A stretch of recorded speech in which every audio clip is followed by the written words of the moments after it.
الرحمن الرحيم الحمد لله الذي هدانا لهذا وما كنا لنهتدي لولا أن هدانا الله لقد جاءت رسل ربنا بالرحمة الصلاة والسلام على رسول المصدق والمصطفى الأمجد والمحمود الأحمد أبي القاسم وعلى الطيبين الطاهرين المعصومين. أما بعد فقد قال الله تبارك وتعالى في كتابه الأعلى بسم الله الرحمن الرحيم قل لا أسألكم عليه أجرا إلا المودة في القربى. صدق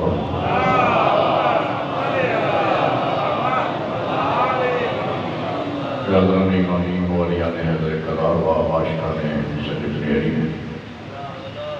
خالق کائنات کی لامتناہی حمد و ثنا اور ذوات مقدسہ و مطہرات حضرات محمد والے محمد پر لاکھوں اور کروڑوں درود و سلام کے بعد میرے لیے یہ مقام سعادت ہے کہ ذکر مولا کے صدقے میں آپ مومنین مخلصین کی زیارتوں کا شرف حاصل کرنا.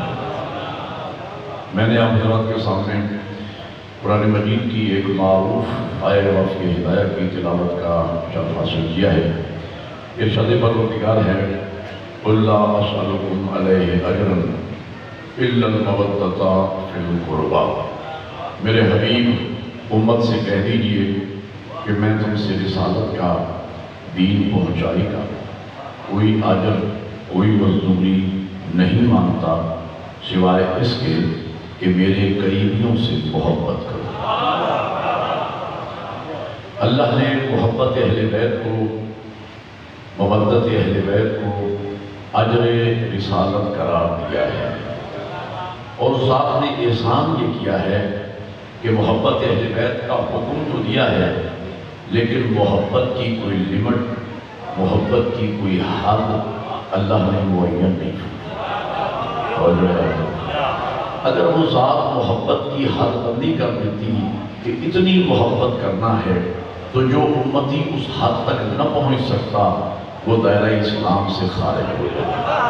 لہذا اس ذات نے احسان یہ کیا کہ محبت اہل بیت کا ہمیں حکم تو دیا لیکن محبت کی حد معین نہیں فرمائی بلکہ ہر امتی کے ظرف پہ چھوڑ دیا کہ جس کا جتنا ظرف اس کی اتنی محبت. اللہ آپ کو جزائے خیر عطا فرمائے. یہاں پر مل کے حیدری یہاں پر میں ایک روایت بیان کرنا چاہوں گا جو مسلمانوں میں ہر مکتبہ فکر میں زبان زد عام ہے. اس سے مجھے استنباط کرنا ہے اور اسی پر بیس ہے میری آج کی تقریر. روایات میں ہے تاریخ میں ملتا ہے شیعہ سنی کتب میں ہے کہ میدان احد میں حضور کے دندان مبارک شہید ہو گئے. ایک صحابی نے سنا کہ حضور کے دندان مبارک شہید کر دیے گئے ہیں. محبت رسول میں اس نے ٹھنڈی سانس لی. ایک اور عاشق رسول نے سنا وہ آنسوؤں کے ساتھ رویا. ایک اور صحابی رسول نے سنا وہ چیخیں مار مار کے رویا. ایک اور صحابی رسول نے سنا وہ روتے روتے بے ہوش ہو گیا. حضرت آویس کرنی نے کرن میں سن لیا. حضرت آویس کرنی نے کرن میں سن لیا کہ اللہ کے محبوب کے دندان مبارک شہید ہو گئے. اس نے عشق مصطفیٰ میں ایک پتھر اٹھایا اور اپنے سامنے والا دانت توڑ لیا. پھر سوچا کہ شاید حضور کا یہ دانت نہ ہو ساتھ والا ہو تو ساتھ والا توڑ دیا. روایت میں ہے کہ عشق مصطفیٰ میں آویس کرنی نے اپنے 32 کے 32 دانت توڑ لیے. اتنی تمہید کے بعد میں کہنا یہ چاہ رہا ہوں کہ جس نے محبت رسول میں ٹھنڈی سانس لی وہ رونے والے کو بدعت نہیں کہتا. چیخے مارنے والے کو بدعت نہیں کہتا، چیخے مارنے والا بے ہوش ہونے والے کو بدعت نہیں کہتا، بے ہوش ہونے والا ٹانگ توڑنے والے اور خون بہانے والے کو بدعت نہیں کہتا۔ میں کہتا ہوں بھائیوں، بدعت تو تب بنے جب محبت کی کوئی حد معین ہے۔ اب ان کے بولو ساری عبادت کرو حیدری، اللہ آپ کو جزائے خیر کرے۔ بھائی بدعت تو تب بنے نا جب محبت کی کوئی لمٹ ہو، جب محبت کی کوئی حد معین ہو۔ آج کی ایک تاریخی مجلس میں پڑھنا چاہتا ہوں، میرا ساتھ دیجئے گا۔ میرے خلاف جیسے ہی محرم الحرام کا چاند طلوع ہوتا ہے، سوال و جواب کا ایک سلسلہ ہے جو پوری دنیا میں بالعموم اور ہمارے یہاں پاکستان میں بالخصوص شروع ہو جاتا ہے۔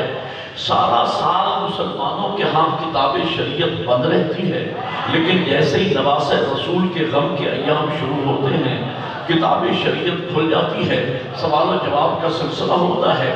بچوں کو سکولوں کالجز میں پریشان کیا جاتا ہے کہ میاں یہ مجلس کہاں لکھی ہے، ماتم کہاں لکھا ہے، جلوس کہاں لکھا ہے، تعزیہ کہاں لکھا ہے، یہ لکھا دکھاؤ، وہ لکھا دکھاؤ۔ میں کہتا ہوں نبی کو لکھنے نہ دیا، ہم سے لکھا پوچھتے ہیں۔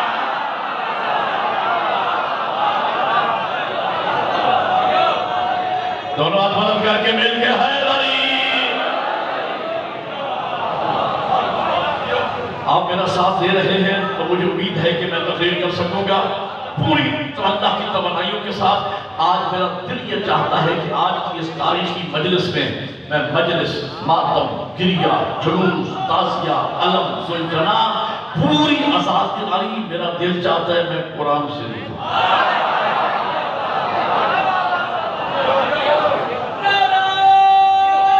بلکہ بلندواز سے بولے حیدری۔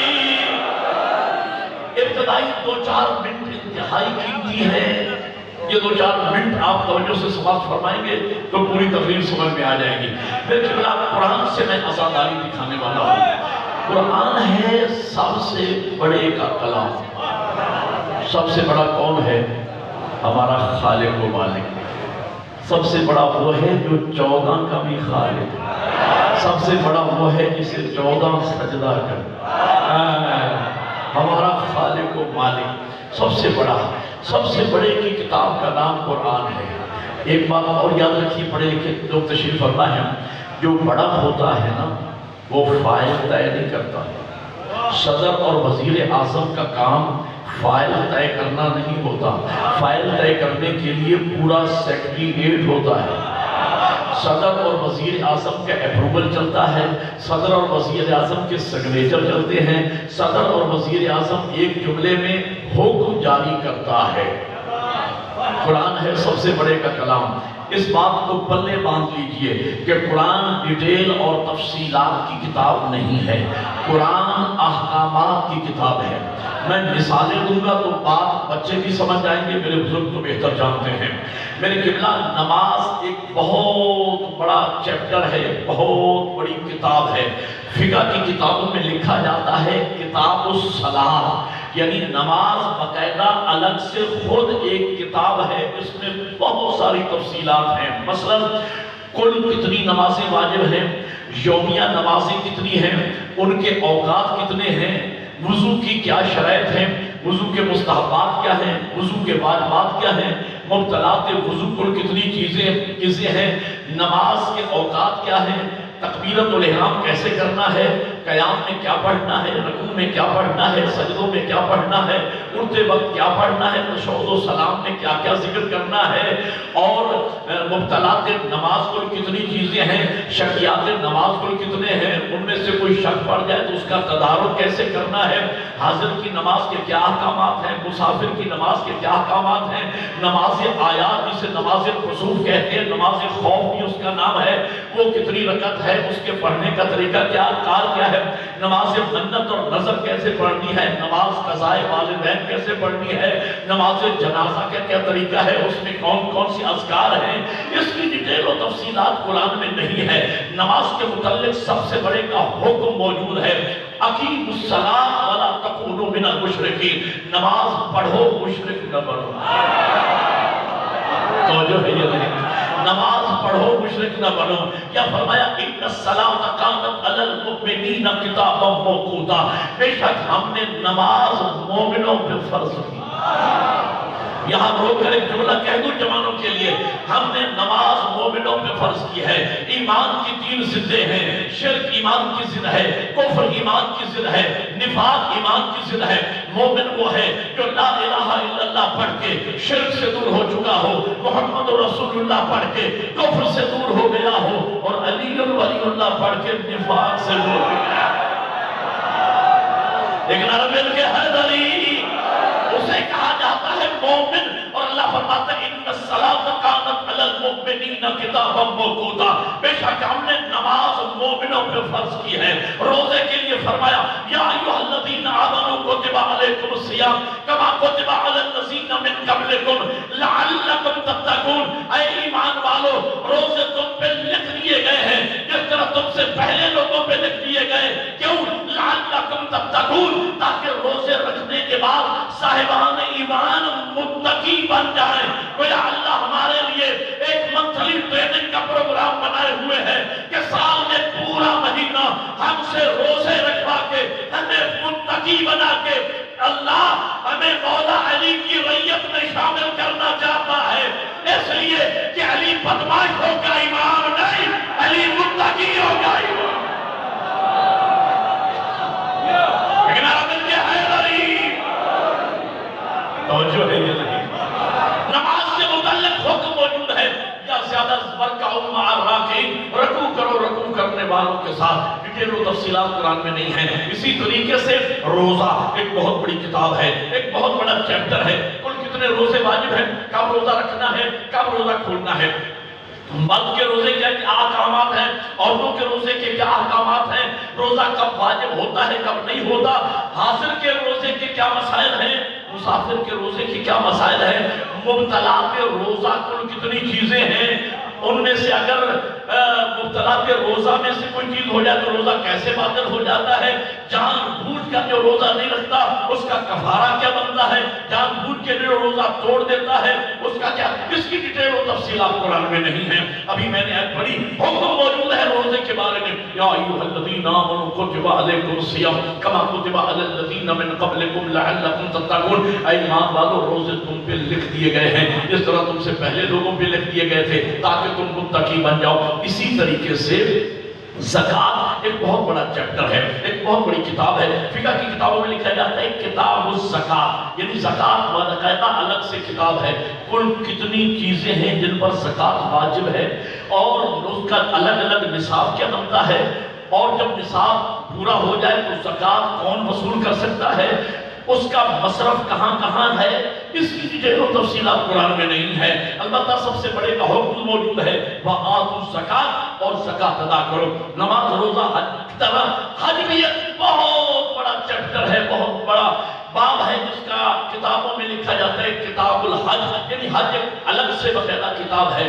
حج کس پہ واجب ہوتا ہے کس پہ واجب نہیں ہوتا، مستطیع کی شرائط کیا ہیں، اور جب حج واجب ہو جاتا ہے کون کون سے میقات ہیں جہاں سے احرام باندھنا ہے، احرام باندھنے کے بعد 24 چیزیں محرم پہ حرام ہو جاتی ہیں، ان میں سے کسی کا ارتکاب کرے تو اس کا الگ الگ کفارہ کیا بنتا ہے، عمرہ تمتع کے 5 ارکان ہیں، حج تمتع کے 13 ارکان ہیں، یعنی تلبیہ کیسے کرنا ہے، احرام کیسے باندھنا ہے، تلبیہ کیسے کرنا ہے، طواف کیسے کرنا ہے، سعی کیسے کرنا ہے، اور اس کے بعد پھر طواف النساء کیسے کرنا ہے، مقام ابراہیم پہ نماز کیسے پڑھنا ہے، حج تمتع میں وقوف عرفہ کے کیا احکامات ہیں، وقوف مینا کے کیا احکامات ہیں، وقوف مزدلفہ کے کیا احکامات ہیں، قربانی کیسے کرنا ہے، سر کیسے مڑوانا ہے، یعنی اس کی ڈیٹیل و تفصیلات قرآن میں نہیں ہے۔ سب سے بڑے کا حکم حج کے بارے میں موجود ہے وَلِلَّهِ عَلَى النَّاسِ حِجُّ الْبَيْتِ مَنِ اسْتَطَاعَ إِلَيْهِ سَبِيلًا۔ تقریر ختم ہو گئی، یہاں سے میں تقریر شروع کر رہا ہوں۔ میں کہتا ہوں نماز روزہ حج کی طرح محرم اور عزاداری بھی ایک بہت بڑا چیپٹر ہے، ایک بہت بڑی کتاب ہے، جس میں مجلس بھی ہے، ماتم بھی ہے، گریہ بھی ہے، جلوس بھی ہے، تعزیہ بھی ہے، علم بھی ہے، ذوالجناح بھی ہے۔ اگر کوئی ہم سے یہ کہے کہ ایک ایک چیز قرآن سے نکال کے دکھاؤ، تو جب کوئی مولوی ملا نماز کی رکعت کی تعداد قرآن سے نہ دکھا سکے، بولو یار، اور یہ میرا چیلنج ہے، میری بات ریکارڈ ہو رہی ہے، لفظ اللہ اکبر ہیں تو ہم سے کیوں تقاضا ہے کہ ایک ایک چیز قرآن سے دکھاؤ؟ البتہ نماز، روزہ اور حج کی طرح عزاداری اور محرم کے متعلق سب سے بڑے کا اپروول، سب سے بڑے کا حکم میں دکھائی دیتا ہوں۔ ارشاد ہوتا ہے قرآن مجید میں، بسم اللہ الرحمن الرحیم، قل لا اسألکم علیہ اجرا الا المودۃ فی القربى۔ میرے حبیب امت سے کہہ دیجئے کہ میں تم سے رسالت کا دین پہنچائے گا کوئی اجر، کوئی مزدوری نہیں مانگتا سوائے اس کے کہ میرے قریبیوں سے محبت کرو۔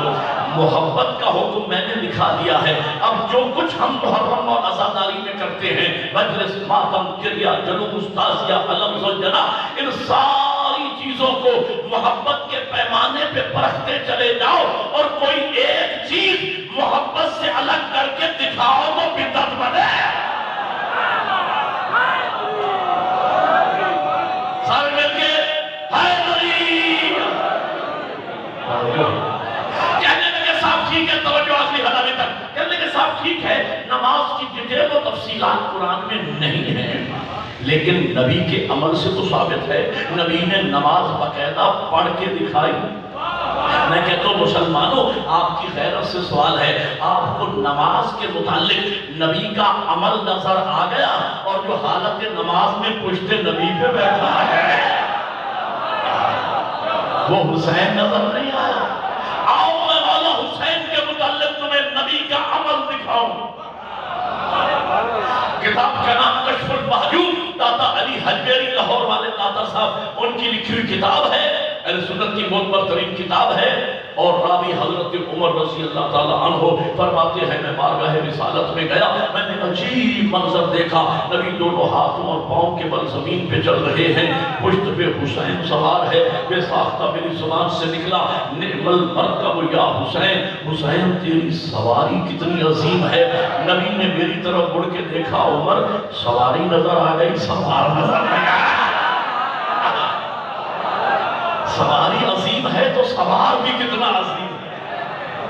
حضرت عمر رضی اللہ تعالیٰ عنہ نے لفظ مرکب استعمال کیا، گویا رسول اللہ حسین کی سواری کی شبیہ بنے۔ ہم عرض کریں کہ یا رسول اللہ آپ حسین ہی کی سواری کی شبیہ کیوں بنے؟ تو نبی شاید یہی فرمائیں گے کہ میری نگاہ غیب دیکھ رہی ہے، میرے حسین کے عاشق ایک زمانہ آئے گا، عاشقان حسین میرے مولا میرے بیٹے حسین کی سواری کی شبیہ بنائیں گے، تو میں خود شبیہ بن کے جا رہا ہوں، خود حسین کا مرکب بن کے جا رہا ہوں کہ جب میرے حسین کے گھوڑے کی شبیہ بنائے تو اسے بدعت نہ کہنا، میری سنت ہے۔ اللہ آپ کو خیر عطا فرمائے۔ اچھا یہاں پہ اعتراض ہوتا ہے میاں یہ دیکھو یہ اچھے پڑھے لکھے لوگ ہوتے ہیں، جلوس جا رہا ہوتا ہے، بیچ میں گھوڑا جا رہا ہے، میاں جلوس میں گھوڑے کا کیا تعلق؟ میں کہتا ہوں مسلمان، تمہیں عاشور کے دن جلوس میں گھوڑا نظر آ گیا، 10 ذی الحج کو مینا میں اونٹ نظر بولو یا نہیں سمجھ آ رہی میری بات؟ او بھائی اگر گھوڑا جانور ہے تو اونٹ بھی تو جانور ہے۔ مجھے بھی اللہ نے 2 مرتبہ حج کی سعادت بخشی ہے، کوئی حاجی بیٹھو میری بات کی گواہی دینا، میں نے تو دیکھا تلبیہ کی صداؤں میں احرام باندھے ہوئے حجاج کرام جا رہے ہوتے ہیں، بیچ میں اونٹ بھی چل رہے ہیں، دمبے بھی چل رہے ہیں۔ ہے کسی مسلمان میں جرأت کہ اس جانور کو کاروان اسلام سے نکال دے؟ اگر وہ مسلمان اس جانور کو کاروان اسلام سے نکالنے کی سوچے گا بھی تو خود دائرہ اسلام سے نکل جائے گا۔ بھائی وہ جانور کاروان اسلام سے کیسے نکلے جو گردن کٹوا کے کاروان کا حصہ بنا ہے؟ مجھے لوگوں کی سمجھ سمجھ نہیں آتی، جو اسلام کے میدان میں گردن کٹوا دے وہ احترام کے قابل نہیں، اور جو میدان میں نظر نہ آئے جو ہے یہ نہیں۔ کل کے ساتھ جانور کا احترام، وہ قبلہ جانور کا احترام اسلام سکھاتا ہے، جانور کا احترام قرآن سکھاتا ہے۔ جانور کے احترام کا فلسفہ کیا ہے؟ سر کھانا۔ جانور کے احترام کا فلسفہ یہ ہے کہ جو جانور کسی اللہ والے کے نام کے ساتھ منسوب ہو گیا وہ جانور نگاہ توحید میں محترم ہو گیا۔ اب جو قرآن پڑھا کرتے ہو میری تائید کیجئے گا، حضرت صالح نبی کی اونٹنی، وہ بولو یاد ہے قرآن میں ذکر ہے یا نہیں؟ نبی سے منسوب ہو گئی، نگاہ توحید میں محترم ہو گئے۔ حد ہوگی حضرت اسماعیل پر قربان ہونے والا دمبا نبی سے منسوب ہو گیا، نگاہ توحید میں محترم ہو گیا۔ حضرت عزیر کا گدھا قرآن میں ذکر ہے، اس سے بھی ہاتھ ہوگی اصحاب کہف کا کتا۔ او بھائیوں، اصحاب کہف نبی نہیں تھے، معصوم نہیں تھے، اللہ والے تھے، سچے تھے، سچوں کے پیچھے کتا ہو لیا۔ اس کا ذکر قرآن میں ہے۔ مولوی صاحبان صبح سویرے لاؤڈ سپیکر کھول کر اصحاب کہف سے وفا کرنے والے کتے کا ذکر فخر سے کرتے ہو، اپنے نبی کے بیٹے پہ قربان ہونے والے سلجنا کے ذکر کو بدعت کہتے ہیں۔ توجہ ہے یا نہیں؟ جی تو میں کہنا یہ چاہ رہا تھا، جانور کے احترام شیعہ کرتے ہیں، احترام یہ اللہ کے لیے ہونا چاہیے۔ ہم بھی اس بات کے قائل ہیں، ہم مواحد قوم ہیں، ہم الحمدللہ توحید پرست قوم ہیں، ہمارے مکتب کی بنیاد کلمہ توحید پہ ہے، ہمارے اصول دین میں پہلی اصل کا نام عقیدہ توحید ہے، اور ہمارے عقائد کی بنیاد یہ اللہ کا قرآن ہے، یہ 14 کا فرمان ہے۔ ہمارا عقیدہ توحید وہی ہے جو قرآن مجید میں سورہ توحید میں اللہ نے بیان کیا ہے۔ کیا عقیدہ توحید اللہ نے بیان کیا ہے؟ ارشاد ہوتا ہے بسم اللہ الرحمن الرحیم قل هو اللہ احد، میرے حبیب فرما دیجئے اللہ احد ہے۔ اچھا، احد کا معنی بھی ایک ہے، واحد کا معنی بھی ایک ہے، لیکن فرق ہے، احد اس ایک کو کہتے ہیں جو دو نہ ہو سکے۔ پڑھے لکھے بیٹھے ہو یا سمجھو میری بات میں کچھ، احد اس کو کہتے ہیں جو مرکب نہ ہو، جو کسی شے سے مل کے نہ بنا ہو، جو دو نہ ہو سکے۔ واحد اسے کہتے ہیں جو ایک سے دو ہو جائے، دو سے پانچ ہو جائے، پانچ سے 12 ہو جائے، 12 سے 14۔ یہی وجہ جب نبی نے اپنا تعارف کروایا، فرمایا آنا و علی من نور واحد، ہم ایک نور سے ہیں، ایک پہ نور ایک تھا، ایک کے دو ہو گئے، آنا و علی من نور واحد، دو ہو گئے، 2 کے 5 ہو گئے، 5 کے 12 ہو گئے، 12 سے 14 ہو گئے۔ احد اسے کہتے ہیں جو قابل تقسیم نہ ہو۔ اللہ احد ہے، اللہ الصمد کو بے نیاز ہے، ایسا بے نیاز ہے جسے 14 سجدہ کریں۔ لم یلد ولم یولد، نہ اس کا کوئی باپ ہے نہ بیٹا، جہاں باپ اور بیٹے کی نسبت آ جائے وہ خدا نہیں ہوتا۔ یہی وجہ ہے کہ میرے مولا علی نے اور جناب سیدہ نے مل کے توحید کا یوں تحفظ کیا۔ مولا امیر نے جب بھی اپنا تعارف کروایا فرمایا لوگوں سنو، آنا علی ابن ابی طالب، میں ابو طالب کا بیٹا علی ہوں۔ اور جناب سیدہ نے جب بھی پکارا فرمایا یا ابا الحسن، وہ میرے حسن کے بابا۔ علی ابو طالب کا بیٹا ہے، حسنین کا بابا ہے، زینب ام کلثوم کا بابا ہے، تو جہاں باپ اور بیٹے کی نسبت آ جائے وہ خدا نہیں ہوتا۔ وَلَمْ يَكُنْ لَهُ كُفُوًا أَحَدٌ، ذات توحید کی شان یہ ہے کہ اس کا کوئی ہمسر نہیں ہے، اس کا کوئی کف نہیں ہے۔ اور نبی فرماتے ہیں لولا علی لما کان لفاطمہ کف، اگر کائنات میں میرے بھائی علی نہ ہوتے میری بیٹی سیدہ کی برابری کا کوئی مرد نہ ہوتا، اور اللہ کا کوئی کف نہیں ہوتا، زہرا کا کف علی موجود ہے، لیکن اب مل کے بولو ہے نہیں۔ ہمارا عقیدہ توحید سب سے مضبوط ترین عقیدہ ہے، خدا کی قسم ہم خدا واحد کے ماننے والے ہیں۔ جی تو میں کہنا احترام حقیقی کے لائق ہمارا بھی یہ عقیدہ ہے کہ ذات توحید ہے، لیکن احترام کا فلسفہ جب سمجھیے، تمام فقہا نے، میں نے تمام فقہ کا مطالعہ کیا ہے تعلیمی زمانے میں، اور میں مطالعے کے بعد مجلس پڑھتا ہوں، جا کے پوچھ لیجئے ہر مسلک ہر فقہ کے عالم سے جا کے پوچھ لیجئے، یہی مسئلہ ہے۔ تمام علماء نے مل اتفاق لکھا کہ جو آپ 10 ذی الحج کو قربانی کا جانور کرتے ہیں نا، اس قربانی کے جانور کا فقہا نے لکھا احترام کرو، یہ شاعر اللہ میں سے، اس کا احترام کرو، اس کے آگے نہ چلو، اس کو پیٹو مت، اسے گالی نہ دو۔ حتیٰ کہ قرآن نے قلائد کے لفظ استعمال کی ہیں، اس کے گلے میں جو رسی ہے نا، اس رسی کا بھی احترام کرو۔ ہم نے علماء اسلام سے پوچھا کہ ہم اشرف المخلوقات انسان ہو گئے، ہم ایک جانور کا احترام کریں، علماء نے بالاتفاق کہا آپ احترام کا فلسفہ سمجھے نہیں. ہم نے کہا ذرا سمجھا دیجیے، تو علماء نے ہمیں سمجھایا. اصل میں احترام کا فلسفہ یہ ہے کہ حقیقت میں ہے خدا محترم. جناب اسماعیل ہوئے خدا پہ قربان، تو اسماعیل محترم. وہ دمبا ہوا جناب اسماعیل پہ قربان، تو وہ دمبا محترم. یہ جانور بنا اس دمبے کی نقل، تو یہ جانور محترم. اس کے گلے میں پڑی رسی، تو وہ رسی محترم. احترام توحید سے چل کے رسی تک پہنچا، رسی سے چل کے خدا تک پہنچا. یہی دلیل میری بھی ہے. اصل میں خدا محترم. امام حسین ہوئے خدا پہ قربان، تو حسین محترم. حسین ہوئے کربلا میں دفن، تو کربلا محترم. کربلا میں بنا روزہ شبیر، تو روزہ محترم. یہ تعزیہ بنا اس روزے کی نقل، تو یہ تعزیہ محترم. جس طرح احترام توحید سے چل کے رسی تک پہنچا، اسی طرح احترام توحید سے چل کے تعزیہ تک پہنچا.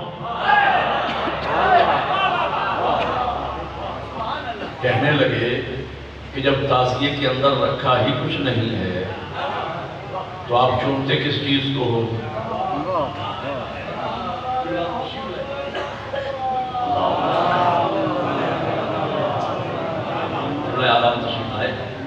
عظیم الشان عالم دین، استاد العلماء، ظاہر نصیب، آپ کیا کہ ایسی عظیم ہستی آپ کو سننے کے لیے ملے.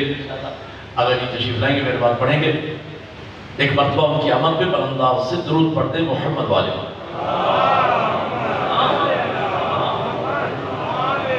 توجہ فرما رہے ہیں؟ اجازت ہے نا؟ وہ سب تشریف فرما ہے. اور چونکہ مجھے سجاد بھائی نے بھی کہا ہے کہ مجلس آپ نے مکمل پڑھنا ہے، اس لیے اگر یہ کو یہاں ممبر پہ نہیں لائے کہ مولانا احترام میں جلدی نہ اتر. وہ تشریف فرما ہو گئے ہیں، تو میں مجلس اپنے وقت کے اندر مجھے تمام کر دینا ہے. اور اس کے بعد آغا جی کا عظیم الشان عالمانہ خطاب بھی آپ سماعت فرمائیں گے. توجہ ہے میں جملہ کہوں؟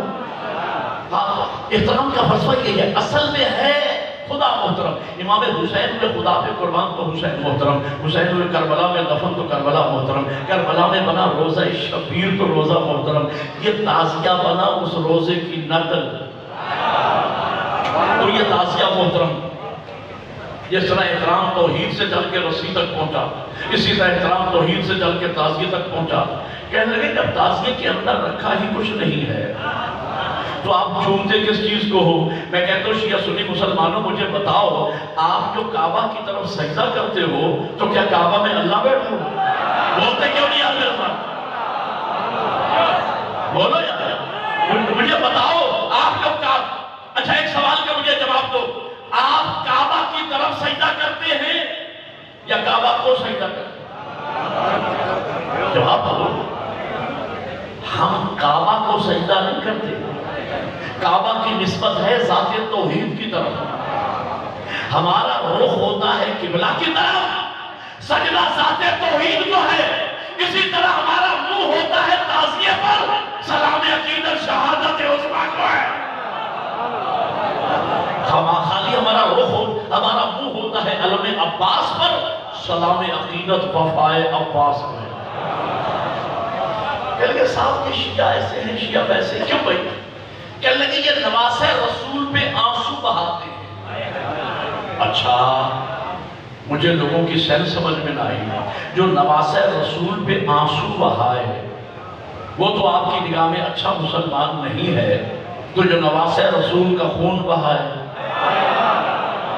میں آپ نے نصاف ہی نہیں دیا. اس کے بارے میں بحث ہو رہی. میں جیسے ہی محرم الحرام کا چاند طلوع ہوتا ہے میری طرف دیکھتے رہیے. آپ حضرات ایک طرف ہو کے کھڑے ہو جائیں، ان سے کہیں کہ بیٹھ جائیں یا ایک طرف ہو کے کھڑے ہو جائیں.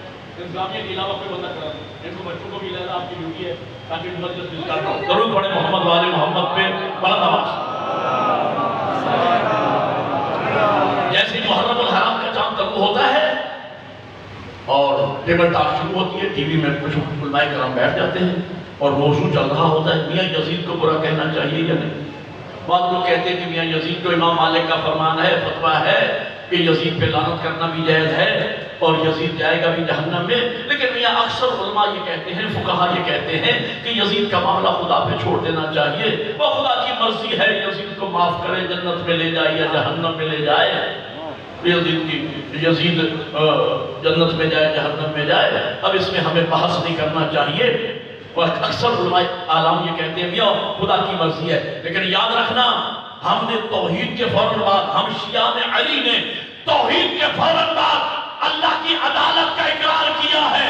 ہمارا اللہ عادل ہے، ظالم نہیں۔ او بھائی نکلے کفر نہ باشد، اگر خدا یزید کو معاف کر بھی دے تو معاف کر کے کہاں لے جائے گا؟ جنت میں۔ کون سی جنت میں؟ جس کا سردار حسین ہے۔ لیکن اگر مل کے بولو حیدری، جہاں قاتل و مقتول ایک ہو جائے، ظالم و مظلوم ایک ہو جائے، وہاں عدل نہیں رہتا۔ ہمارا اللہ عادل ہے، ظالم نہیں۔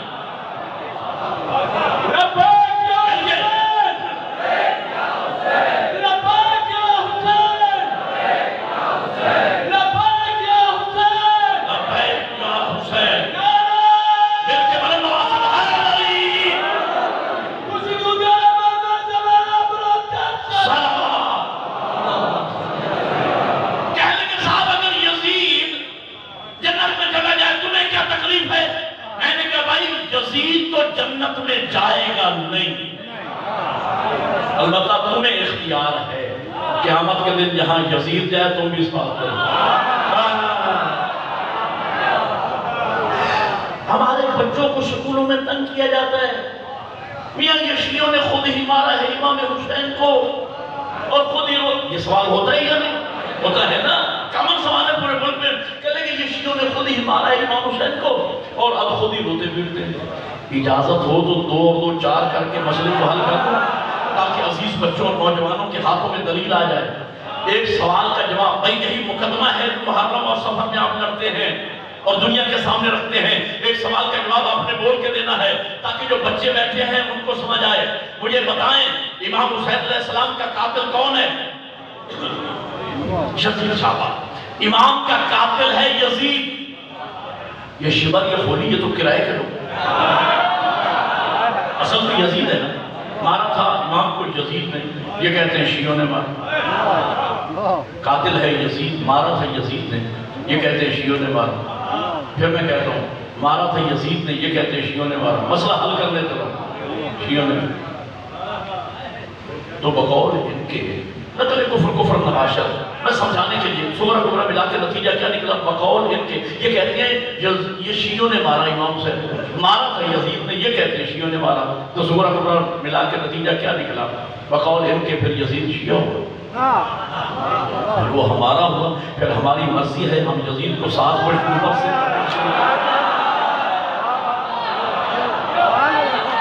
دونوں ہاتھ بلند کر کے مل کے ہے نبی۔ لیکن جب ہم یزید پہ لعنت کرتے ہیں کچھ لوگوں کو تکلیف ہوتی ہے، ان کی تکلیف نے بتلایا یزید ہمارا نہیں ان کا لگتا ہے۔ ہمارے نزدیک یزید کل بھی واجب اللعنت تھا، آج بھی واجب اللعنت ہے، قیامت تک واجب اللعنت رہے گا۔ اب نعرہ لگاؤ یزیدیت، یزیدیت، یزیدیت، حسینیت، حسینیت، حسینیت، نعرہ حیدری۔ اللہ حافظ۔ میاں یزید کے بارے میں کچھ نہ کہو، اللہ کی مرضی ہے۔ میاں یزید کو کچھ نہ کہو، یہ معاملہ وہ معاملہ۔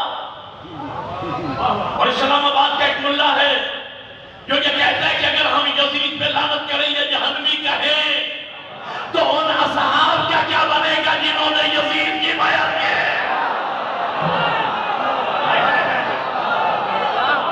اس دور میں جو اصحاب موجود تھے ان کا کیا بنے گا جنہوں نے یزید کی بیعت کی؟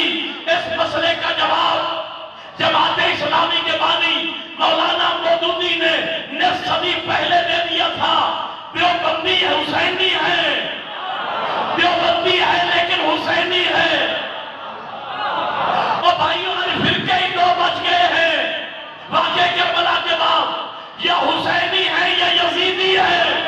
دیوبندیوں میں بھی اکثریت حسینیوں کی ہے، اہل حدیثیوں میں بھی اکثریت حسینیوں کی ہے، بریلویوں میں بھی اکثریت حسینیوں کی ہے۔ یار یہ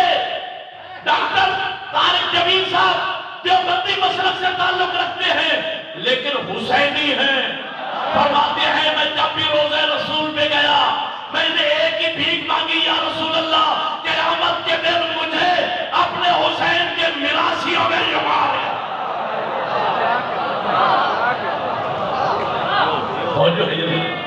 مل کے حیدری عبدالستار ایدی ہمارے بہت بڑے ہیرو گزرے ہیں. ان سے کسی نے پوچھا کہ آپ کا مسلک کیا ہے، آپ شیعہ ہیں یا سنی ہیں؟ فرماتے ہیں واقعہ کربلا کے بعد صرف دو مذہب باقی بچ گئے ہیں، یا حسینی ہے یا یزیدی ہے. میرا مذہب حسینی ہے. مولانا مودودی نے اس مسئلے کا جواب دیا جب ان سے کسی نے پوچھا کہ جب اس دور کے یزید کے دور کے اصحاب پیغمبر جب وہ یزید کی بیعت کر چکے تو امام حسین نے بیعت کیوں نہ کی؟ شیخ مولانا مودودی سید ابو العلا مودودی نے پلٹ کے جواب دیا. اندر حسینیت تھی، پلٹ کے جواب دیا میں تم سے پوچھتا ہوں مجھے بتاؤ جب بارے سے جنت نے بیعت نہیں کی اصحاب نے کیوں کی؟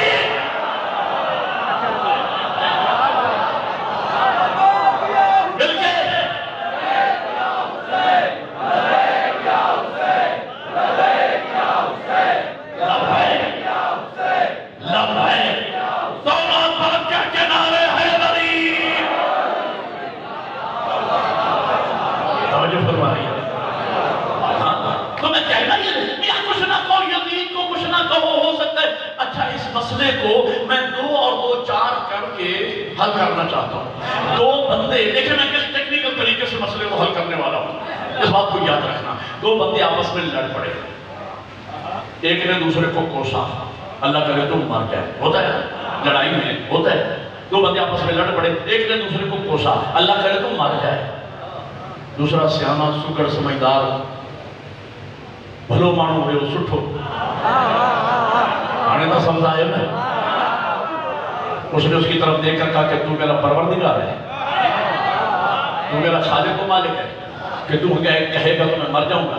نہ، جو 4 دن اللہ نے زندگی لکھی ہے نا وہ میں نے زندہ رہنا ہے. تیرے کہنے سے میں مروں گا نہیں، لیکن کم از کم تیرا اتنا کہنے سے آج مجھے تیرے دل کا ارادہ پتا چل گیا. اور سر اٹھانا حسین اور سر اٹھانا میں کچھ کہہ آج تیرا اتنا مروں گا نہیں تیرے کہنے سے میں، لیکن تیرا اتنا کہنے سے آج مجھے کم از کم تیرے دل کا ارادہ تو پتا چل گیا کہ تو چاہتا ہے کہ میں مار جاؤں. میں کہتا ہوں مولویوں کے کہنے سے یزید بخشا تو نہیں جائے گا، اتنا کہنے سے ان کے مذہب کا تو پتا چل گیا.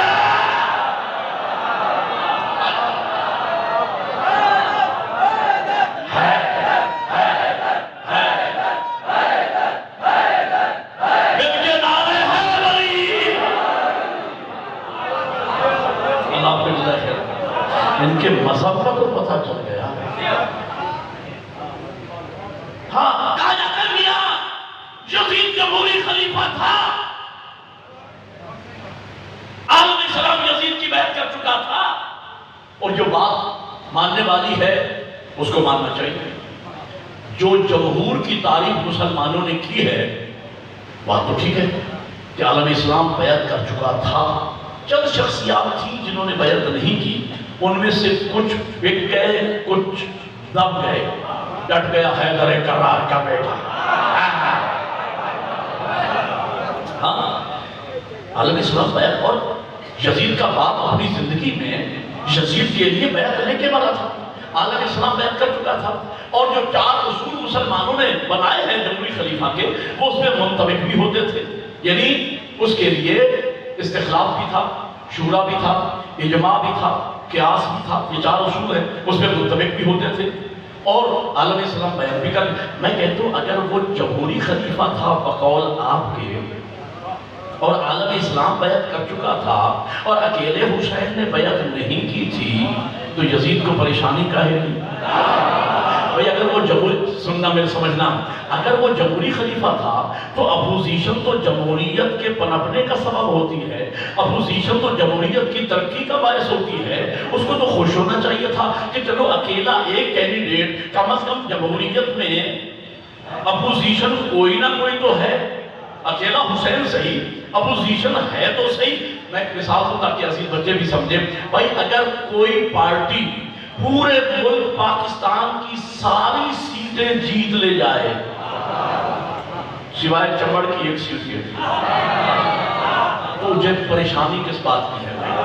پورے ملک کی چاروں پانچوں صوبوں کی ساری سیٹیں جیت لے گئے سوائے ایک چمڑ کی سیٹ کے, تو انہیں پریشانی کا ہے. کوئی پریشانی نہیں ہونی چاہیے. توجہ. لیکن یزید جس کی عالم اسلام بیعت کر چکا, نہیں کی تو مولا حسین نے نہیں کی, تو اسے پریشانی کاہے کی ہے؟ یزید مصر تھا. اب 12-14 بندے سمجھ کے مجھے دعا دیں گے, میں لاہور تک مطمئن جاؤں گا, لیکن جنہیں سمجھ آئے صرف وہ بولے. یزید مصر تھا, جب تک حسین میری بیعت نہیں کریں گے میں چین سے نہیں بیٹھوں گا. پھر سنو, عالم اسلام بیعت کر چکا, اکیلے حسین نے نہیں کی. یزید کہتا ہے جب تک حسین بیعت نہیں کریں گے میں چین سے نہیں بیٹھوں گا. تو مجھے کہنے دیجئے, کسی ایرے غیرے کی کوئی حیثیت نہیں ہے. خود یزید کی نگاہ میں حسین عالم اسلام سے بدلی ہے.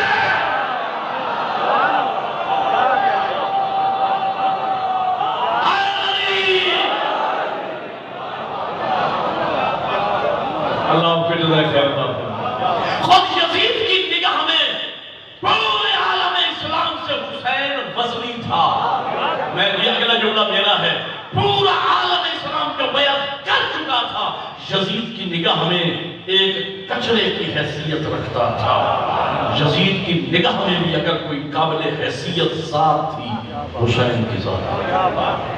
جب تک حسین میری بیعت نہیں کریں گے میں چین سے نہیں بیٹھوں گا.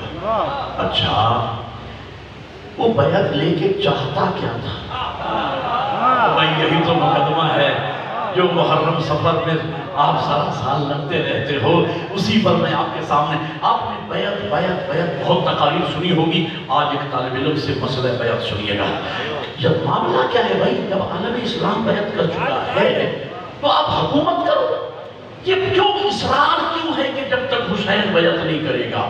اس راز سے میں پردہ اٹھانا چاہتا ہوں. سمجھدار پڑھے لکھے لوگ میرے سامنے, قریب ہے صرف کی جو یہاں تشریف فرما ہے, اور میں کچھ کہنے والا ہوں. اصل یزید بدبخت جانتا تھا کہ اگر حسین میرے ہاتھ پہ ہاتھ رکھ دیں تو یہ اکیلے حسین کا ہاتھ نہیں, حسین و منی.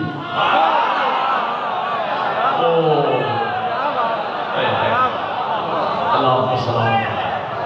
وہ جانتا تھا یہ رسول اللہ کی بیعت ہو جائے گی, یہ 1,24,000 انبیاء کی بیعت ہو جائے گی اگر حسین میرے ہاتھ پہ ہاتھ رکھ دے تو یہ. اچھا, میں کتاب بیعت آپ کے حوالے کرنے چلا ہوں 2 جملے میں, اور انتہائی سیرت مجنہ چنے ہوئے لوگ بیٹھے ہیں. آپ نے ایک حرف بھی میرا ابھی تک ضائع نہیں ہونے دیا. اس میرٹ پہ اہل سمجھ کے ایک پوری کتاب ایک جملے میں دے رہا ہوں. حلالیو سر کھا کے بیٹھنا حسینیو, میں جگر کا خون دوں گا بطول کے بیٹے کی حمایت میں. آپ نے بھی توجہ کی پوری توانائیوں سے سماعت فرمانا ہے.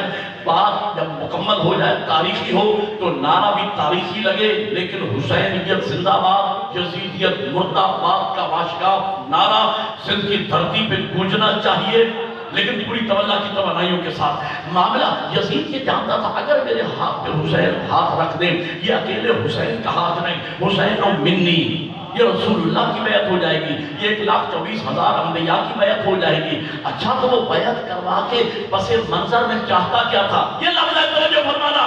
وہ چاہتا یہ تھا اگر حسین میرے ہاتھ پہ ہاتھ رکھ دیں گے اس کے بعد میں مستند ہو جاؤں گا, مجھے سند مل جائے گی, پھر میں جو کہتا جاؤں گا دین بنتا جائے گا, جو کرتا جاؤں گا دین بنتا جائے گا. لفظ یہ ہے جو پوری کتاب ہے جملے میں. منصوبہ یہ تھا کہ بیعت کے ذریعے سامنے بینر ہو اسلام کا, پیچھے نظام چلے کفر کا, سامنے نام ہو محمد کا, پیچھے نظام چلے دشمنان محمد کا.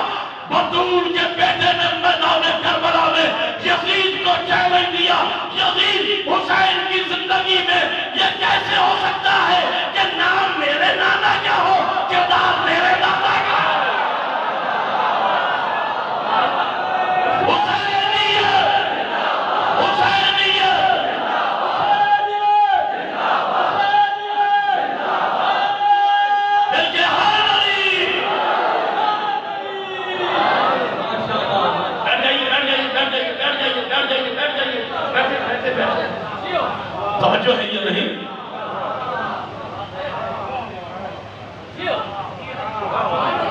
امام نے کہا میری زندگی میں یہ کیسے ہو سکتا ہے کہ نام میرے نانا کا ہو، کردار تیرے دادا کا ہو۔ کہا جاتا ہے کہ یہ دو شہزادوں کا معاملہ تھا کربلا کے میدان میں، دو شہزادوں کی جنگ تھی، ایک جیت گیا ایک ہار گیا۔ اور آج کراچی میں یہ نعرہ بلند ہوا، اسلام آباد سے یہ آوازیں اٹھی، اور ظلم یہ ہے کہ میری مملکت عزیز پاکستان میں حسینیوں کے ملک میں یزید کو امیر المومنین کہا گیا۔ توجہ ہے یہ نہیں؟ ایک بات یاد رکھنا، امیر المومنین کا لقب اللہ نے صرف میرے مولا علی کو عطا فرمایا۔ حجت الاسلام والمسلمین سرکار علامہ محمد افضل حیدری صاحب قبلہ جیسی شخصیت موجود ہے اور میری آواز سن رہی ہے، آپ ان سے تائید فرما لیجیے گا، میں ان کے شاگرد کی حیثیت رکھتا ہوں، میں پوری تعلیمانہ ذمہ داریوں سے پڑھ رہا ہوں۔ جس طرح جل جلالہ اللہ کا پروٹوکول ہے، اللہ کے علاوہ کسی کے لیے جل جلالہ کی لفظ کہنا شرک ہے۔ صلی اللہ علیہ وآلہ وسلم نبی کا پروٹوکول ہے، علیہ السلام اہل بیت کا پروٹوکول ہے، امیر المومنین کا پروٹوکول اللہ نے علی کے لیے آسمانوں سے نازل فرمایا۔ میرے مولا حسن مجتبیٰ کو کسی نے پکارا یا امیر المومنین، میرے مولا نے کہا کہ آج کے بعد مجھے امیر المومنین نہ کہنا۔ کہا مولا کہ آپ امیر المومنین نہیں؟ فرمایا ہوں۔ کہا میں آپ کو امیر المومنین کہوں؟ فرمایا نہ، یہ لقب مخصوص کیا ہے اللہ نے میرے بابا علی ابن ابی طالب کے ساتھ، یہ مخصوص ہے میرے مولا امیر کے ساتھ۔ اللہ نے میرٹ پہ علی کو امیر المومنین بنایا، علی کے اوصاف دیکھ کر، علی کے شرف دیکھ کر، علی کے کمالات دیکھ کر، دین کے لیے علی کی خدمات دیکھ کر اللہ نے میرٹ پر علی کو امیر المومنین کا خطاب دیا۔ بنو امیہ اور بنو عباس کے بادشاہوں کو یہ لقب پسند آ گیا، چرا کے لے گئے۔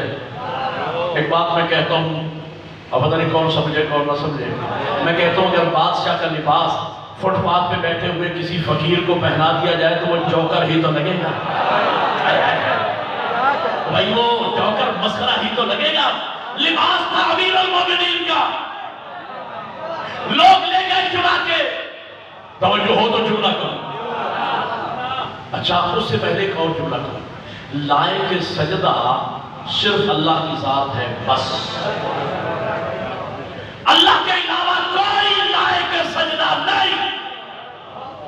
تفسیر میں رائے بیان کی جاتی ہے، اس کی بھی تحقیق کر لیجیے گا قبلہ سے۔ تعظیمی سجدے کا وجود اسلام میں ہے ہی نہیں۔ یہ جو کہا جاتا ہے کہ ملائکہ نے حضرت آدم کو سجدہ کیا، حضرت آدم علیہ السلام قبلہ تھے، رخ آدم کی طرف تھا، سجدہ اللہ کی ذات کا تھا۔ جس طرح ہمارا رخ قبلہ کی طرف ہوتا ہے، سجدہ حکم خدا کو ہے، سجدہ ذات توحید کو ہے۔ ملائکہ کا رخ آدم کی طرف تھا، سجدہ ذات توحید کو تھا۔ اور یہ جو کہا جاتا ہے، میری طرف دیکھو بھائی، یہ جو کہا جاتا ہے کہ جناب یعقوب علیہ السلام اور ان کے 11 فرزندوں نے جناب یوسف کو دیکھتے ہی سجدہ کیا، یہ جناب یوسف کو سجدہ نہیں تھا، یہ یوسف کو دیکھتے ہی اللہ کے شکر کا سجدہ، جس نے یوسف ملایا۔ لائق سجدہ صرف اللہ کی ذات ہے بس۔ یہ اعضائے سبع، پیشانی، ہاتھ کی 2 ہتھیلیاں، 2 گھٹنے، 2 انگوٹھے، اگر کسی ذات کے سامنے زمین پہ ٹیکے جا سکتے ہیں تو وہ صرف ذات توحید ہے۔ اللہ کے علاوہ کسی کو سجدہ کرنا شرک ہے، گناہ کبیرہ ہے، نہ قابل معافی جرم ہے۔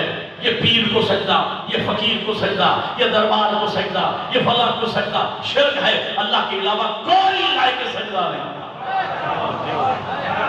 دلیل ہے میرے پاس، دلیل یہ ہے۔ ایک سوال کا جواب مجھے سوچ کے بتانا، سر اٹھا کے بیٹھو اور میری بات کا جواب دو۔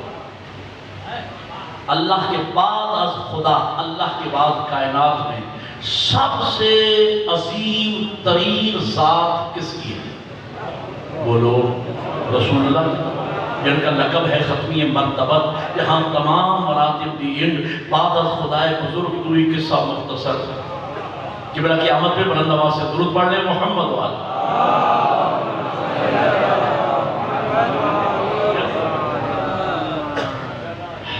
چلو قبلہ خود تشریف فرما ہے.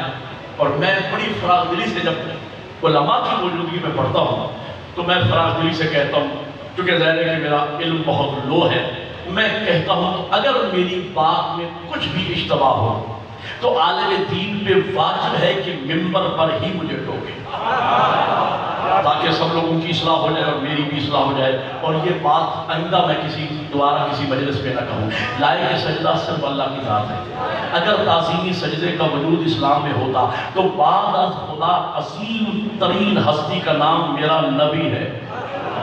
اگر تعظیمی سجدے کا وجود اسلام میں ہوتا تو مولا علی نبی کو سجدہ کرتے.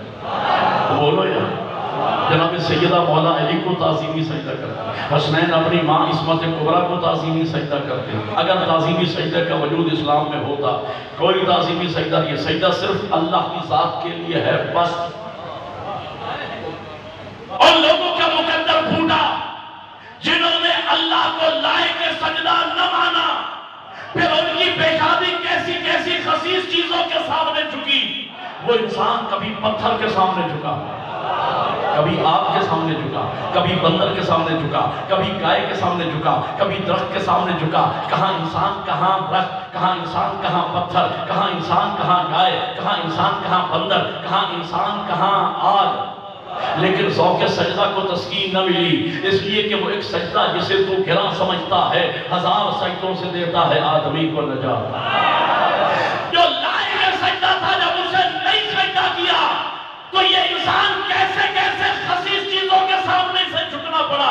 اگر اسے جھک جاتا جو لائق سجدہ تھا تو خسیس چیزوں کے سامنے نہ جھکنا پڑتا. اب میرا جملہ سمجھنا میں کہنے چلا ہوں. اللہ نے معراج پر علی کو امیر المومنین بنایا، علی کے اوصاف دیکھ کر، علی کے شرف دیکھ کر، دین کے لیے علی کی خدمات دیکھ کر معراج پہ اللہ نے علی کو امیر المومنین کا لقب عطا فرمایا. بادشاہوں کو یہ لقب پسند آ گیا، چنا کے لے گئے. تو جن لوگوں نے اللہ کے بنائے ہوئے کو امیر المومنین نہیں مانا تو انہیں پھر کیسے کیسے امیر المومنین ملے؟ خدا کے لیے سرخانہ کیسے کیسے امیر المومنین ملے؟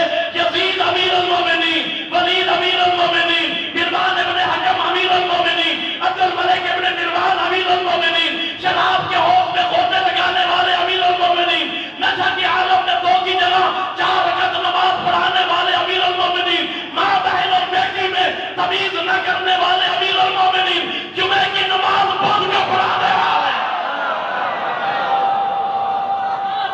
لیکن آپ مل کے بولو حیدری. تو میں سوچتا یہ ہوں اور جب امیر المومنین ایسے ہوں گے تو مومن داہش جیسے ہوں. اگلا جملہ میں کہنے نہیں لگا، آپ کے لوہے دل پہ لکھنے لگا. شاہرخانہ علی والوں میرا جملہ بات تاریخی ہو تو نعرہ مل کے تاریخی لگانا، لیکن میری بات مکمل ہونے کے بعد. لیکن جب ہم نے اسے امیر المومنین مانا جسے اللہ نے معراج پہ امیر المومنین بنایا، کیا عزت افزائی ہوئی مومنوں کی؟ کون امیر المومنین؟ جو کعبہ میں آیا وہ امیر المومنین، جو دعا میں رسالت کی اس کے فرمان چلا وہ امیر المومنین، جو آغوش پیغمبر میں پلا وہ امیر المومنین، جو بستر پیغمبر پہ سویا وہ امیر المومنین، جو دوش پیغمبر کا سوار بنا وہ امیر المومنین، جو بدر کا فاتح وہ امیر المومنین، اور میں جس کے لیے آسمانی اسلحہ آیا وہ امیر المومنین، جو خندق کا کل ایمان بنا وہ امیر المومنین، جو خیبر میں کرار غیر فرار قرار پایا وہ امیر المومنین، جسے زہرا جیسی بیوی ملی وہ امیر المومنین، جسے حسنین جیسے لال ملے وہ امیر المومنین. تو میں سوچتا یہ ہوں جب امیر المومنین ایسا ہوگا تو مومن خمینی جیسا آیا. مل کے دونوں بات کر کے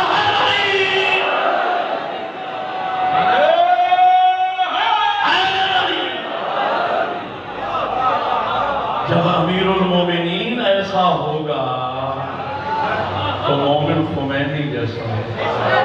بھئی جس شان کا مولا ہے اس شان کا مومن بھی تو ہونا چاہیے. اس شان کا مومن بھی.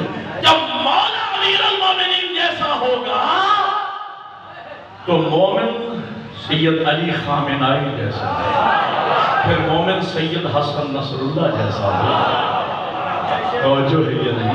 بھئی جس شان کا مومن ہے، جس شان کا مولا ہے، اسی شان کا مومن ہونا چاہیے۔ یہ تو نہیں ہو سکتا کہ مولا امام المتقین ہو اور مومن چرسی ہو، مومن بھنگی ہو، مومن بے نماز ہو، مومن بے روزہ دار ہو۔ کیا مومن ہے؟ مولا کیسا ملا اور مومن کیسا ہے؟ یہ ہمارے لیے بھی بھائی سبق ہے۔ اور میرے بھائیوں، جس شان کا مولا ہے، مومن بھی کی شان بھی تو بلند ہونی چاہیے یا نہیں؟ یاد رکھنا، ہم شیعہ میں علی ہیں۔ نبی نے فرمایا یا علی انت و شیعتک ہم الفائزون یوم القیامہ، یا علی آپ اور آپ کے شیعہ قیامت کے دن کامیاب ہوں گے۔ شیعہ ہونا شرف ہے۔ بات سمجھنا، محب میں اور شیعہ میں فرق ہے۔ محب غیر شیعہ بھی ہو سکتا ہے، محب غیر مسلم بھی ہو سکتا ہے۔ محب میں اور شیعہ میں فرق ہے۔ محب وہ ہوتا ہے جو علی کو مانے، شیعہ وہ ہوتا ہے جو علی کی مانے۔ اگنار مل کے ہے علی۔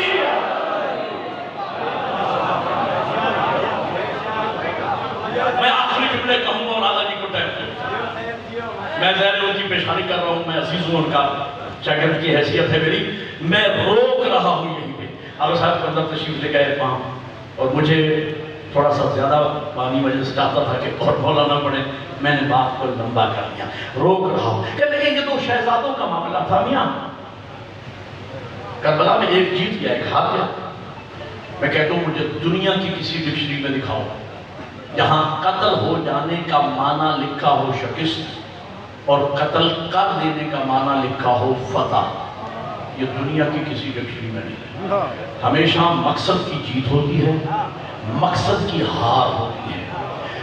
یزید کا مقصد تھا میں بیعت لے کے رہوں گا، میرے حسین کا مقصد تھا میں یزید کی بیعت نہیں کروں گا۔ میرے مولا حسین نے بیعت نہیں کی تو حسین جیت گیا ہے۔ تو بولو خاموش کیوں ہو گیا؟ ہمارا حسین جیت گیا نا، بیعت نہیں کی، حسین جیت گیا۔ یزید بیعت نہ لے سکا تو یزید ہار گیا، بیعت نہیں لے سکا لہذا یزید ہار گیا۔ تو چونکہ ہار گیا لہذا اپنی ہار اور شکست کا بدلہ لینے اور خفت مٹانے کے لیے اس نے طاقت کا بہیمانہ استعمال کیا۔ بھئی یزید کے پاس اقتدار تو تھا ہی، ظاہری اقتدار، حکومت تو اس کے پاس تھی، اور حکومت بھی چھوٹی موٹی نہیں ہے۔ قبلہ موجود ہیں، آج دنیا کے 27 ملک ایسے ہیں جن پر اس زمانے میں اکیلے یزید کی حکومت تھی۔ یزید کی حکومت میں سورج غروب نہیں ہوتا تھا۔ جوانوں کے لیے جملہ کہہ رہا ہوں، جو سمجھے گا وہ بولے گا میرے ساتھ۔ یزید اتنا چھوٹا نہیں تھا جتنا آپ نے سمجھ رکھا ہے۔ یہ تو 1400 سال سے آپ کی لعنت کے ہاتھوں پٹ پٹ کے اتنا سارا۔ شاباش۔ ظاہری اقتدار تو اس کے پاس، آخری جملے کہہ رہا ہوں، ظاہری اقتدار تو اس کے پاس تھا ہی، لیکن میری ساری تقریر ایک طرف، یہ جملہ ایک طرف۔ ظاہری اقتدار تو اس کے پاس تھا ہی، اس نے طاقت کا بہیمانہ استعمال کیا اور امام کو قتل۔ اچھا وہ جاہل تو تھا ہی، وہ یہ سمجھا کہ میں امام کو قتل کر دوں گا تو حسین مر جائیں گے۔ اب نعرہ لگے گا حسینیت زندہ باد، یزیدیت مردہ باد، لیکن میری بات مکمل ہونے کے بعد پوری طاقت کے ساتھ، لیکن میرا جملہ سن کے وہ یہ سمجھا کہ میں امام کو قتل کر دوں گا تو حسین مر جائیں گے، لیکن وہ جاہل سمجھ نہ پایا کہ قتل ہے ظالم کے اختیار میں، موت ہے اللہ کے اختیار میں۔ ظالم نے امام کو قتل تو کر دیا، اللہ نے قدرت کاملہ کا اظہار کیا، اللہ نے موت نہیں بھیجی۔ دلیل یہ ہے کہ لوگ نیزہ پہ تلاوت قرآن ہو رہی ہے، اور یہی وجہ ہے یزید کو مرے ہوئے 1400 سال ہو گئے، میرا حسین کل بھی زندہ تھا۔ اب مل کے بولو حسینیت، حسینیت، یزیدیت، یزیدیت، نعرہ حیدری۔ میرا حسین جیت گئے، یزید ہار گئے۔ اگر اسی مجلس میں، اسی منبر پہ میں آپ کو مولا حسین کی جیت آنکھوں سے دکھاؤں گا۔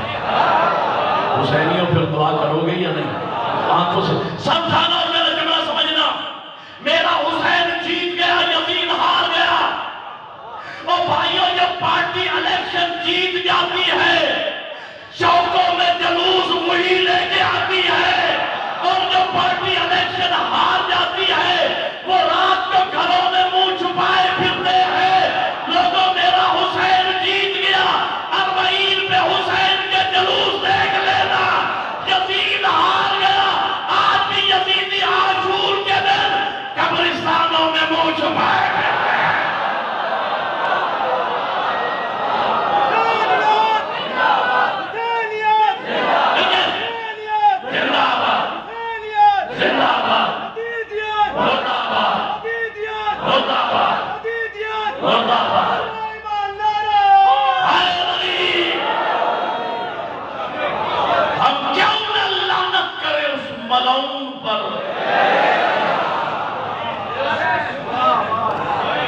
جس نے سادات کا بھرا گھر،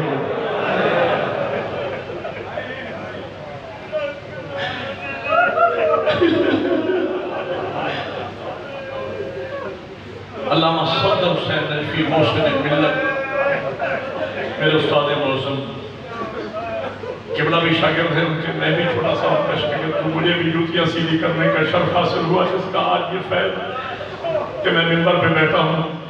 قبلہ اعظم کی زبان مبارک سے نکلے ہوئے جملے، انہوں نے فرمایا سادات کا دین پہ خرچ کتنا، خرچہ بتایا سیدزادے نے۔ قبلہ فرماتے ہیں 63 محمل مدینے سے لے کے چلی تھی زینب، اور قبلہ ہی کے جملے ہیں۔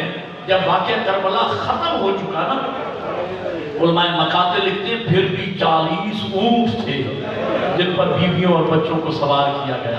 عزادارو، ہر اونٹ پہ 2 سواریاں بھی ہوں، 80 سواری بنتی ہے۔ قبلہ فرماتے ہیں لیکن جگر پڑتا ہے جب ہم سید سجاد کا جملہ پڑھتے ہیں۔ میرا قیدی مولا فرماتا ہے جب ہم شام کے بازار میں داخل ہوئے نا، ہم صرف 17 افراد رہے۔ مسائب تو بڑھ دیا ہوئے جو ایک رسی میں بندھے ہوئے تھے۔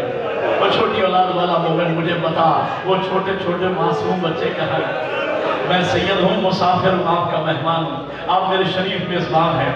ایک دعا مانگتا ہوں قبلہ کی موجودگی میں، آپ سب مخلصین میرے لیے، میں آپ سب کے لیے، بانیان مجلس کے لیے، آگلی کے لیے دعا مانگتا ہوں۔ آمین ضرور کہنا، آپ سب میرے لیے دعا مانگ لینا۔ میری دعا ہے کہ اللہ ہم سب کو کربلا کی زیارت نصیب کرے۔ میں دیکھ رہا ہوں میں نے کربلا کا نام لیا ہے، ہر امیر غریب کی آنکھوں میں آنسو اتار آئے ہیں۔ میں سوچتا ہوں امیری غریبی تو مالک کی طرف سے ہوتی ہے نا، غریب عزادار کا دل تو کرتا ہوگا کاش میں بھی کربلا جاؤں اور وہاں جا کے وہ جگہ دیکھوں جہاں 70 قدم کے فاصلے پہ غریب ذبح ہوتا رہا، 3 مہینے سر پہ قرآن رکھ کے کہتی رہی او ظالم نہ مار۔ میری دعائیں مسافر سید کی اللہ آپ کو لے جائے کربلا۔ سادات کی قربانیاں دین پہ دیکھنا ہو نا تو کربلا جاؤ، جب جاؤ نا کربلا اور کربلا سے شام جانے لگو، ہو سکے تو میرے بندے کوئی ہاتھ یاد رکھنا، اللہ کرے آزادی ہو فردن فردن شام جانے کی کوشش کرنا، اس علاقے کا مقامی ڈرائیور لینا اور اس ڈرائیور سے کہنا یار ہمیں اس راستے سے شام لے جا، اس راستے سے رسول اللہ کی۔ وہ ڈرائیور آپ کو بتائے گا یہ بھی غریب زہرا کی قبر ہے، یہاں بھی گلستان زہرا کی کلی دفن ہے۔ عزادارو، کربلا سے لے کر شام تک اولاد بطول کی قبریں پر کیسے قبریں پڑی؟ قبلہ ہی کے جملے ہیں۔ یقیناً آپ نے بچوں کے ساتھ سفر کیا ہوگا، میں زیادہ دور کی بات نہیں کرتا، آپ کو یہاں چمبڑ سے ٹنڈو آدم تک جانا ہونا، اگر بات سمجھ میں آ گئی تو جب مسلح پہ بھی یاد آئے گی نا تو عبادت ہو جائے گی، جتنی آرام دہ سواری کیوں نہ ہو۔ دستور سفر کیا ہے؟ ہمیشہ مائیں بچوں کو پکڑ کے بیٹھتی، ہو سکتا ہے کوئی جمپ لگے بچہ گر نہ جائے۔ عزادارو، میرے سر پہ قرآن رکھو، کربلا سے لے کر شام تک ماؤں نے بچوں کو نہیں پکڑا ہوا، بچوں نے ماؤں کو پکڑا۔ جزاک اللہ، جزاک اللہ، جزاک اللہ۔ اس لیے کہ ماؤں کے ہاتھ پسے گردن بندھے ہوئے تھے۔ عزادارو، جب تک بچوں کے ہاتھوں میں طاقت رہتی، بچے ماؤں کے دامن سے لپٹے رہتے، جب بچوں کے ہاتھ تھک جاتے، بچوں کے ہاتھ چھوٹ جاتے، بچے رو کے کہتے اماں میں گر گیا، اماں میں گر گیا۔ میں حسرت الیاس کی نگاہ سے دیکھ کر کہتی میرے لال خدا حافظ ماں مجبور ہے۔ اسی بات کا گواہ ہے وہ واقعہ، وہ نیزہ جس پر سر حسین تھا چلتے چلتے زمین میں گڑ گیا، جب چلنے سے نہیں چلا نا شمر کوڑا لے کے سیدھے سجاد کے پاس آیا، کہتی تیرے بابا کا نیزہ کیوں نہیں چلتا؟ سیدھے سجاد نے اونٹ کی طرف دیکھا، بیمار کی چیخ نکل گئی، رو کے کہا ملعون ہماری سواری ہے۔ شمر کہتے ہیں سجاد بچے تو پہلے بھی گرتے رہے ہیں، پہلے تو نیزہ نہیں رکا۔ سیدھے سجاد رو کے فرماتے ملعون پہلے ہمارے بچے تھے اب ہماری غیرت کا مسئلہ ہے۔ وہ حسین کے سینے کا تعویذ سکینہ گر گئی۔